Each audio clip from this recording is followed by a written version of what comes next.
வந்து உங்களால் தமிழ்நாட்டை போதை மாநிலம் ஆறுதலேருந்து தடுக்க முடிஞ்சிருக்கா? இன்னைக்கு இந்தியாவிலேயே most narcotic infested state Tamil Nadu. வெக்கமா இல்லை? சரி, என்ன நிர்வாகம் பண்ணியிருக்கீங்க? நீங்கள் சொல்கிறீங்க உத்தரப்பிரதேசம் பீகார் பற்றி. உத்தரப்பிரதேசத்தினுடைய பட்ஜெட்டு சர்ப்ளஸ் பட்ஜெட்டு 37,000 கோடி. தமிழ்நாடு ஆழ துப்புகட்ட திராவிடியன் ஸ்டாக் அரசாங்கத்தில் 51,000 ரெவென்யூ டிஃபிசிட். 5 வருஷ ஸ்டாலின் ஆட்சியில் தமிழ்நாட்டுக்கு 5 லட்சம் கோடி கடன் எக்ஸ்ட்ரா ஆகிருக்கு. நீங்கள் வாங்கினது மட்டும் 2021 முன்னாடி வாங்கினதை நான் சொல்லலை.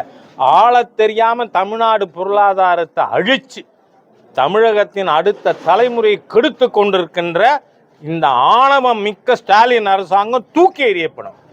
26 தேர்தலில் இந்த தமிழ் இன விரோத தமிழகனுடைய எதிர்காலத்தை அழித்து கொண்டிருக்கின்ற போதை ஆட்சி இது தூக்கி எறியப்படும். அந்த பதட்டத்தில் கவர்னரை பற்றி பேசுறதா? ஏன்னா மக்கள் பார்த்துட்டாங்க எப்படியே லாலு குடும்ப ஆட்சி பீகாரில் தோற்கடிக்கப்பட்டதோ அதுபோல கருணாநிதியின் குடும்ப ஆட்சி தமிழகத்தில் வேரோடும் வேரடி மண்ணோடும் கலைந்தெறியப்படும். ஏன்னா இது அவ்வளவு நாசகார ஆட்சி கருணாநிதியின் குடும்ப ஆட்சி. நான் வர்றத பார்க்குறேன், இந்த திராவிட வாரிசு, ஆஹா பிரமாதம். நீ வாரிசு அரசியல் பண்ணுறத போஸ்டரில் அடித்து ஒட்டி இருக்கிற ஒரு கட்சி இந்த திமுக. வாரிசே மன்னர் ஆட்சியாயா வாரிசு? வெக்கமா இல்லை? ஜனநாயக எதிரிகள் திராவிட இயக்கத்தினர்.